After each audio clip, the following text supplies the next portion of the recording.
एक बहू ऐसी भी। हमारी बेटी के पास वही लौट कर जाने वाला है जो व्यवहार हम अपनी बहू के साथ करेंगे। माँ जी, ये 5,000 रुपये आप अपने पास रखिए। ये बोलते हुए बहू ने सास को 5,000 रुपये दिए और बहू अपने ऑफिस के लिए निकल गई। सास का एकदम से गला भर आया। भरे गले से बोली, बेटी, मुझे इतने पैसों का क्या काम। माँ जी, 1 महीना हुआ है हमें यहाँ आए। मैं रोज देख रही हूँ आपको कितनी चीजों के लिए पैसे लगते हैं। आप सब्जी लेती हो, फल लेती हो, काम वाली भी कभी आपसे पैसे मांगती है। आप रोज सामने वाले गार्डन में घूमने जाती हो। आपका कुछ खाने का मन हुआ या कुछ खरीदने का मन हुआ तो आप ये 5,000 रुपये अपने पास रखिए। सास चेहरे पर मुस्कुराहट लाते हुए बोली, पेंशन के पैसे रहते हैं मेरे पास। इस पर बहू बोली, माँ जी, आप गार्डन में जाती हैं, वहाँ आप फ्रेंड्स बनाइए। कभी मन हुआ तो पिक्चर देखने जाएं, पार्टी दो, पार्टी करो। अपनी जिंदगी खुलकर जियो माँ जी। इन्होंने मुझे बताया कि आपने बहुत मुश्किलें उठाते हुए इस घर को संभाला है। बड़े भैया अपने घर में खुश हैं, दीदी अपनी ससुराल में खुश हैं, हम भी खुश हैं।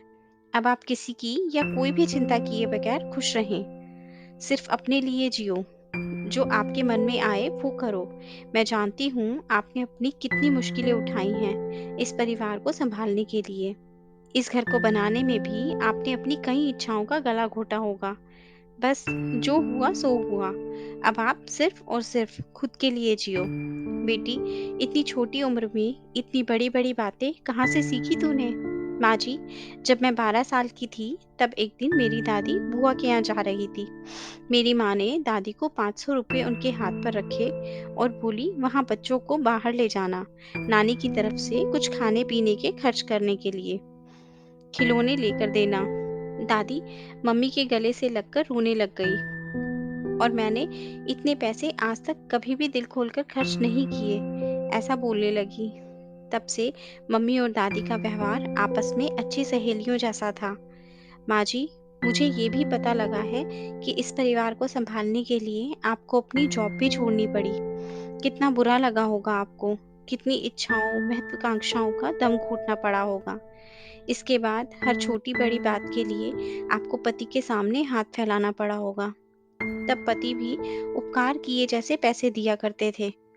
माँ जी, आज से आप आपकी पेंशन को खर्च ना करें।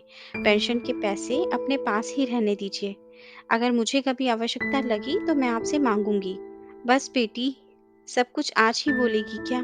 तुझे ऑफिस के लिए देर हो रही है, जल्दी जा। मुझे बोलने दो माँ, ये भी मैं अपनी खुशी के लिए ही कर रही हूँ।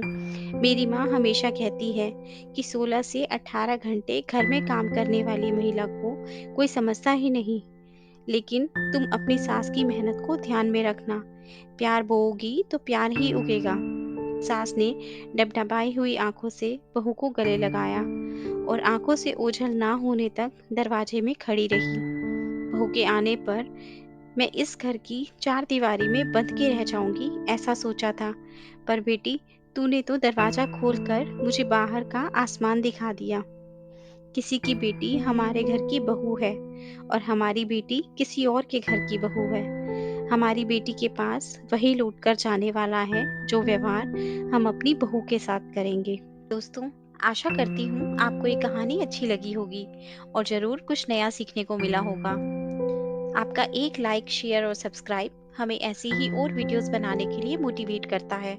इसलिए अगर अभी तक आपने हमारा चैनल सब्सक्राइब नहीं किया तो प्लीज़ आप हमारे चैनल को सब्सक्राइब करें। आपसे कल फिर मुलाकात होगी एक नई कहानी के साथ। धन्यवाद।